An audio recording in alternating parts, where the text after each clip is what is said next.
Welcome to such होंगे सपने। सच होंगे सपने में आपका स्वागत है। ये एक वेब सीरीज है जहां पर यूथ और करियर एक्सपर्ट्स एक साथ एक प्लेटफॉर्म पर आकर करियर रिलेटेड सॉफ्ट स्किल्स और यूथ से जुड़े हुए कई इंटरेस्टिंग चीज़ों के बारे में बात करते हैं। तो सबसे पहले ये जानते हैं कि सॉफ्ट स्किल्स आखिर होती क्या है। सॉफ्ट स्किल्स यानी कि वो स्किल्स जो आपको सिर्फ काम करने में मदद नहीं करते, बल्कि आपके आसपास के लोगों के साथ कोलैबोरेट करना, उनके साथ मिलकर काम करना, एक टीम में काम करना, अपने आप को डेवलप रखना और अलग अलग डिफ़िकल्ट सिचुएशंस से जूझ पाने के लिए जो आपको स्किल्स चाहिए उनको सॉफ्ट स्किल्स कहा जाता है। इसमें social skills, people skills, emotional intelligence और भी अलग अलग कम्युनिकेशन और नेटवर्किंग बहुत सारे ऐसे स्किल्स आते हैं जो हमें डायरेक्टली कभी शायद स्कूल में नहीं सिखाया जाता, लेकिन यही स्किल्स हमें अपने करियर में आगे बढ़ने के लिए हमारी मदद करते हैं। और आज के टॉपिक कॉन्फिडेंस को एक्सप्लोर करने के लिए हमारे साथ हैं हमारे एक्सपर्ट मिस्टर श्रवण शेट्टी। श्रवण एक करियर डेवलपमेंट कोच हैं और एक करियर एक्सपर्ट हैं जो पिछले 15 सालों से अलग अलग लेवल्स के प्रोफेशनल्स के साथ काम कर चुके हैं और उनको अपने करियर में आगे बढ़ने में उन्होंने उनकी मदद की है। Welcome Shravan. Thank you Richa for introducing me. ये आपने जो सॉफ्ट स्किल्स के बारे में बात किया है वो सही टॉपिक है और बहुत अहमियत रखता है आजकल के हमारी ज़िंदगी में, हमारे काम में, पर्सनल लाइफ में बहुत इम्पॉर्टेंट है, बहुत यूज़फुल है। तो हम सब बोलते हैं कि ज़िंदगी एक सफ़र है, स्कूल है, कॉलेज है, काम है, उसके बाद हम फैमिली सेटअप करते हैं, हमारा फैमिली बढ़ाते हैं, काम बढ़ाते हैं, हमें कुछ लोग एंटरप्रेन्योर बनते हैं, कुछ लोग तरक्की करते हैं एक ही उद्योग में, एक सेक्टर में। तो मैं आपको एक उदाहरण देना चाहता हूँ कि कहाँ सॉफ्ट स्किल्स महत्व रखता है और कैसे हमारी ज़िंदगी में वो एक हमारे जाने बिना छा जाता है हमारे ज़िंदगी में। तो मैंने 3 स्कूल बदले हैं, 3 स्कूल। और जब मैं पहले दिन नए स्कूल में गया तो क्लासरूम में बैठा, अंदर बहुत डर था कि क्या मैं नए दोस्त ढूंढ पाऊँगा। और पहले मैं हर एक नए स्कूल में सिर्फ मैं था और कुछ दिनों के बाद, कुछ महीनों के बाद मैं से हम हो गए हम। और ये कैसे हुआ? तो जब मैं क्लासरूम में बेंच में बैठा था और मैं क्लासरूम में देख रहा था कि कौन कौन है और ये मैं देख रहा था कि मैं किससे दोस्ती बनाना चाहता हूँ, तो पहले मैंने उनको देखा, उनकी बात सुनी और थोड़ी देर के बाद मैंने आत्मविश्वास, तब तो मुझे पता नहीं था कि ये आत्मविश्वास है, मुझे तो सिर्फ दोस्त बनाने थे। तो मैं मुस्कुराया और मैं जाके 1-2 लोगों से छात्रों से बातचीत करना शुरू कर दिया मैंने। और बातचीत करते करते उनसे प्रश्न पूछने लगा, वो मुझसे प्रश्न पूछने लगे और 1-2 दिन में हम दोस्त बन गए। तो अब जब मैं सोचता हूँ उन स्कूल के दिनों के बारे में, मुझे तब ये सॉफ्ट स्किल्स है कि पता नहीं था। तो उसमें क्या हुआ, कम्युनिकेशन था। उसके बाद जब हम स्कूल में बहुत सारे एक्टिविटीज़ थे, कंपटीशन थे, स्पोर्ट्स में वॉलीबॉल था। तो जब वॉलीबॉल का टीम हमने देखा, वो वॉलीबॉल टीम जो सक्सेसफुल था, जो सक्सीड हो रहा था, उस वॉलीबॉल टीम में बहुत कम्युनिकेशन था। अगर कोई बॉल उठा रहा है, कॉल स्मैश कर रहा है, कोई बुला रहा है, तो वो कम्युनिकेशन है। तो जैसे स्पोर्ट्स में कम्युनिकेशन है, वैसे काम में भी कम्युनिकेशन है। आपने तो महेंद्र सिंह धोनी को देखा ही होगा कि जैसे उनको हम कैप्टन कूल बोलते हैं। और जब वो पहले रांची से नेशनल टीम में भर्ती हो गए तो लोग सोच रहे थे कि विकेट कीपिंग ठीक तरह से करेंगे कि नहीं, बैटिंग करेंगे कि नहीं। और देखते ही देखते जो आदमी हमें कॉन्फिडेंस नहीं था, जो देख रहे थे कि क्या ये बैट्समैन विकेट कीपर बन जाएगा, देखते देखते ये आदमी कैप्टन बन गया। तो लोग बोलते हैं कि जब महेंद्र सिंह धोनी फील्ड पे उतरते हैं, उनका चाल चलन से ही पता चलता है कि वो कैप्टन है, उनमें वो आत्मविश्वास है, मगर अगर आप रिवाइंड करेंगे, फ्लैशबैक मोड में जाएंगे और देखेंगे कि उनका पहला मैच जब वो कैप्टन थे और वो 50th मैच जब वो कैप्टन थे, हर मैच में उनका कॉन्फिडेंस बढ़ा, और जो कॉन्फिडेंस उनके 50th मैच में था शायद वो उनके पहले मैच में नहीं था। तो आपको भी टेंशन नहीं लेना है कि ये मेरे सॉफ्ट स्किल्स जो है कम्युनिकेट करने के, रिलेशनशिप बिल्डिंग के बारे में, टीम वर्क के बारे में, लीडरशिप, कोलैबोरेशन, ऐसे 100 से ज़्यादा शब्द होंगे सॉफ्ट स्किल के ये दुनिया में जो लोग बात करते हैं। तो आप इसको लेकर, जैसे महेंद्र सिंह धोनी ने अपना नाम बनाया, आप भी अपने फील्ड में नाम बना सकते हैं। और ये आत्मविश्वास ज़िंदगी का मैच खेलने से आता है, और वो मैच छोटा मैच हो सकता है जो आपके स्कूल कॉलेज में जहाँ पढ़ रहे हैं, छोटा छोटा एग्ज़ाम जो आप लेते हैं, सर्टिफिकेशन करते हैं, इंटर्नशिप करते हैं, जहाँ आप काम करते हैं, पहले काम करते हैं, हर ये जो मौका आपको मिलता है वो एक सीढ़ी पे आप जैसे चढ़ के ऊपर जा रहे हो तरक्की करने के लिए। तो ये आत्मविश्वास है, जो आप एक स्टेप लेके आगे बढ़ रहे हैं, उससे आपका आत्मविश्वास बढ़ेगा। आपको ये एक दिलासा दिखाना है कि आप में कॉन्फिडेंस है, और वो कॉन्फिडेंस आपको वो स्टेप लेने से आएगा, ये सोच के नहीं कि डर के कि अभी जब मैं हिंदी में बात कर रहा हूँ, मैं भी डर के हिंदी में बात कर रहा हूँ, ऐसा लगता है आपको। तो मैं भी तरक्की कर रहा हूँ। मैंने तो हिंदी स्कूल में पढ़ा है, मगर स्कूल, कॉलेज और अभी काम करते करते मेरा हिंदी का जैसे मैं हिंदी में बातचीत करता हूँ वो धीरे धीरे बढ़ रहा है, और मुझे ये भरोसा है कि जैसे मेरा हिंदी बेहतर होगा, आपका इंग्लिश भी बेहतर होगा, और आप इसका इस्तेमाल करके तरक्की कर सकते हो। कॉन्फिडेंट लोग कौन है, कैसे दिखते हैं, वो क्या है उनमें वो क्वालिटीज़ जो हम बोल सकते हैं कि ये आदमी, ये औरत, ये कॉन्फिडेंट है। मेरे ख्याल में जब हम देखते क्या सिचुएशंस है जिससे हम डरते हैं और हमको कॉन्फिडेंस दिखाना चाहिए। एक तो वो सिचुएशंस रहते हैं जहाँ हमको पब्लिक स्पीकिंग में पार्टिसिपेट करना पड़ता है, हमको 1 से 10 लोग या 10 लोगों से ज़्यादा की भीड़ में हमको उनसे बात करना पड़ता है। तो वो जो भी कॉन्फिडेंट पब्लिक स्पीकर है, वो पहले ये नहीं देखता कि वो 1 घंटे तक बात कर सकता है या आधे घंटे तक बात कर सकता है। वो उस पर फोकस करता है कि क्या मैं 1 मिनट तक बात कर सकता हूँ, या 30 सेकेंड्स में जो मेरा एक आइडिया है, मैं वो जो ऑडियंस है उनको कम्युनिकेट कर सकता हूँ। तो कॉन्फिडेंस पहले से तो हमारे बॉडी लैंग्वेज से आता है कि जैसे हम खड़े हो, जैसे हम अपना आई कांटेक्ट मेंटेन करते हैं। और कुछ लोग जो एक्सपर्ट्स हैं वो बोलते हैं कि जब हम ये शॉर्ट सांसें लेते हैं, शॉर्ट ब्रेथ लेते हैं, उससे हमारा हार्ट का बीट बढ़ता है, उससे टेंशन बढ़ता है, उससे हमारे चेहरे से मुस्कुराहट चला जाता है। तो जब आप आसानी से सांस ले रहे हैं, आप में टेंशन कम रहता है। आप जब लोगों को देख के मुस्कुराते हो तो जो आपको देख रहे हैं वो भी मुस्कुराते हैं। जब आप सीरियस हो जाते हो तो वो भी सीरियस हो जाते हैं, और सीरियस आदमी को देखकर या औरत को देखकर आपका कॉन्फिडेंस कम हो जाता है। तो कॉन्फिडेंस दिखाने के लिए एक हल्की सी मुस्कुराहट अपने होठों पे रखिए, चेहरे पे रखिए। आपको ये पता होना चाहिए कि आपको पता है कि आपको क्या पता है। जो आपके सामने है उनको ये नहीं पता कि आप कितना जानते हो। आप जितना कॉन्फिडेंस दिखाएंगे उससे उनको आप पे भरोसा आएगा, ज़रूर आएगा।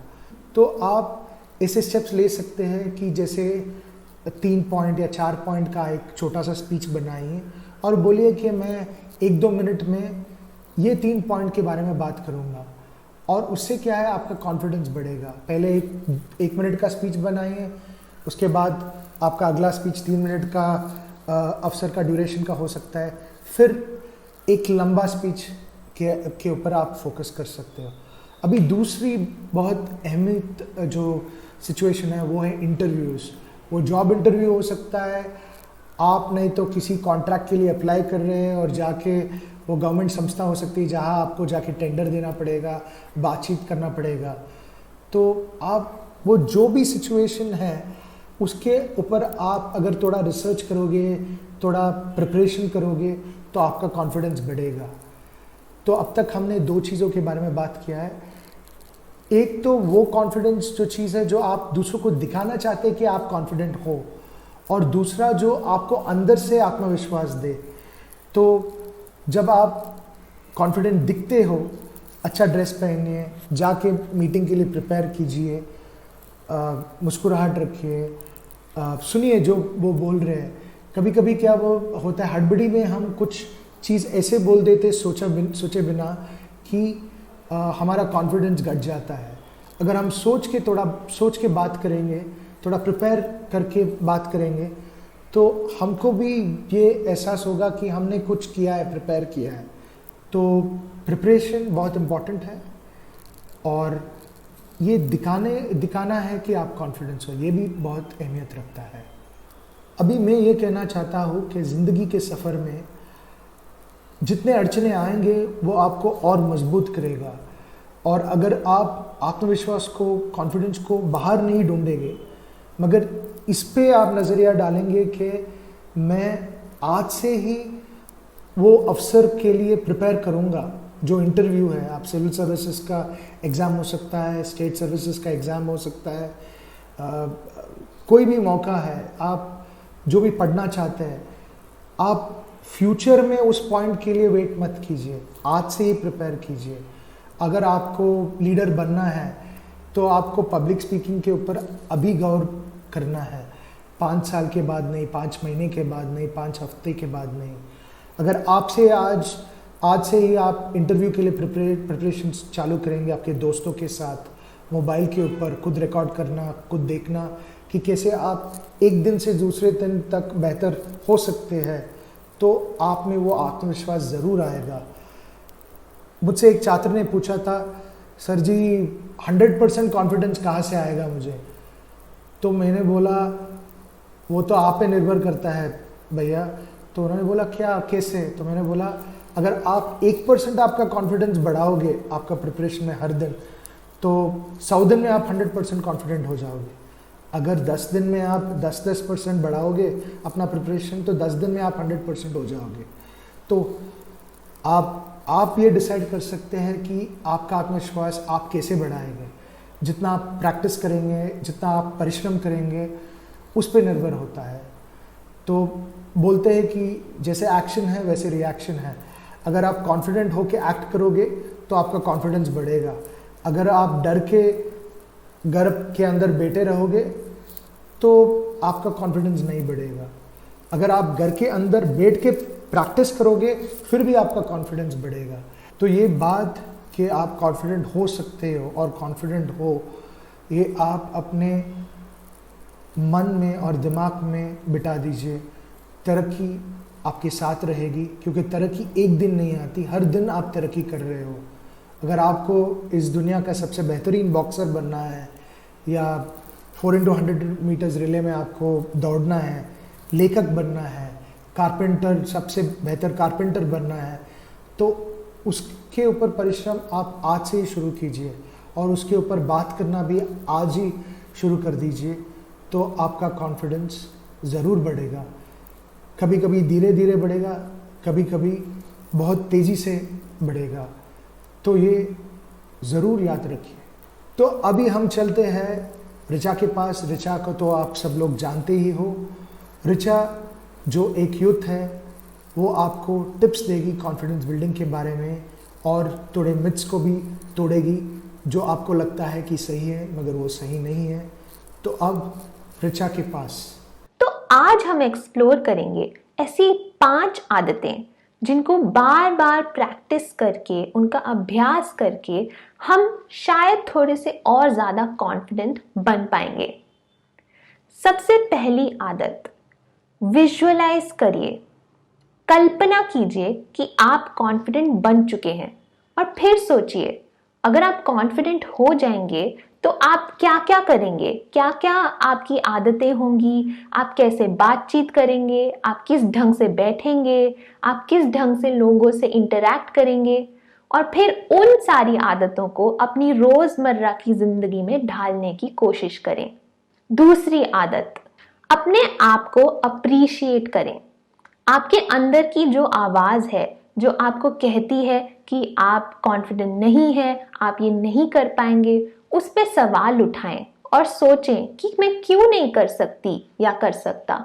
तीसरी आदत, रोज कोई ऐसा काम करें जिनसे आपको डर लगता हो। कोई ऐसी वैसी चीज नहीं, लेकिन जैसे किसी नए इंसान से बात करना, किसी से फोन मिलाकर जॉब या एम्प्लॉयर से बात करना, या फिर किसी टीचर या प्रोफेसर से जाकर वन ऑन वन बातचीत करना। जिस भी चीज से आपको डर लगता है, जो कॉन्फिडेंस से रिलेटेड है, आप वो कर सकते हैं। कुछ लोगों के लिए स्पोर्ट्स खेलना भी हो सकता है, तो वो भी आप ट्राई कर सकते हैं। चौथी आदत, रोज किसी ना किसी की मदद करें। दूसरों की मदद करने से हम खुद पर और विश्वास ला सकते हैं और ला पाते हैं।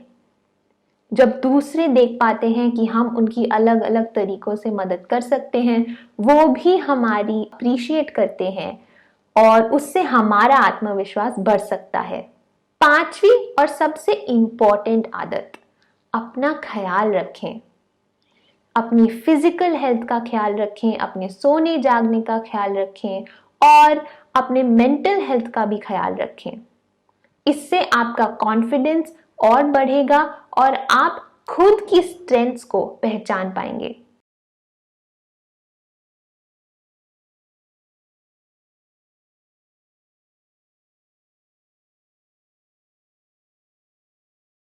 कॉन्फिडेंस को लेकर हमारे मन में अलग अलग गलतफहमियां हो सकती हैं। दो गलतफहमियां जो बहुत सारे लोगों को और बहुत सारे यूथ में होती हैं, उनके बारे में अब मैं आपको बताऊंगी। सबसे पहली गलतफहमी कि कॉन्फिडेंस का मतलब होता है हर सिचुएशन में ज्यादा बोलना, बट ऐसा नहीं है। कॉन्फिडेंस का मतलब होता है अपनी स्ट्रेंथ्स को पहचानना, अपनी शक्तियों को पहचानना और जहां आपको लगता है कि आपकी बात जरूरी है, वहां पर बोल पाना और खुद पर विश्वास रखना कि चाहे जो हो जाए, चाहे जितने भी चैलेंजेस आ जाएं, आप अपने काम को डिलीवर कर पाएंगे। दूसरी गलतफहमी ये है कि हमें लगता है जो लोग कॉन्फिडेंट होते हैं उन्हें डर नहीं लगता, मगर ऐसा नहीं है। डर लगना एक बहुत नेचुरल रिएक्शन है, कोई भी नई चीज ट्राई करते हुए या फिर कोई रिस्क लेते हुए। डर लगना कोई बुरी बात नहीं है, लेकिन डर लगने के बाद हम आत्मविश्वास लेकर आ सकते हैं अपने अंदर, जिसके बाद हम कुछ भी अचीव कर सकते हैं। और एक और बात, हमें कभी कभी लगता है कि क्योंकि हमारी फैमिली में शायद हमारे माता पिता ज़्यादा कॉन्फिडेंट नहीं है, तो कभी हम भी नहीं हो पाएंगे। लेकिन ऐसा नहीं है। कॉन्फिडेंस उस पर डिपेंड करता है कि आप अपने कितने रिस्क ले सकते हैं, आप अपने ऊपर कितना काम करते हैं और आपके आसपास के लोग जो हैं उनमें से आप कितनी स्ट्रेंथ्स उठा सकते हैं, क्या क्या सीख सकते हैं। Thank you for listening to me. अब आपके कमेंट सेक्शन में और चैट में एक लिंक आ रहा होगा। जब आप उस लिंक पर जाएंगे तो एक गूगल फॉर्म खुलेगा। उस फॉर्म में आप अपनी कॉन्टैक्ट डिटेल्स, अपना नाम और हमारे करियर एक्सपर्ट्स के लिए आपकी जो भी सवाल हैं वो डाल सकते हैं। अगर आपको मुझसे या किसी भी और एक्सपर्ट से कुछ पूछना हो, अपने करियर से रिलेटेड, अपने जॉब से रिलेटेड या एजुकेशन से रिलेटेड, तो आप उस फॉर्म में अपना सवाल डाल सकते हैं। अगर आपके करियर से रिलेटेड आपके कुछ डर हैं, तो उस फॉर्म में आप वो भी लिख सकते हैं और हमारे करियर गाइड्स आप तक पहुंचेंगे। और हाँ, इस वीडियो के नीचे दिए हुए डिस्क्रिप्शन में दिए हुए लिंक्स को देखना ना भूलें। उसमें कॉन्फिडेंस और दूसरे सॉफ्ट स्किल से रिलेटेड बहुत सारे रिसोर्सेज हैं, बहुत सारे आर्टिकल्स हैं जो आपकी मदद कर सकते हैं। मिलेंगे on the next episode of such होंगे सपने।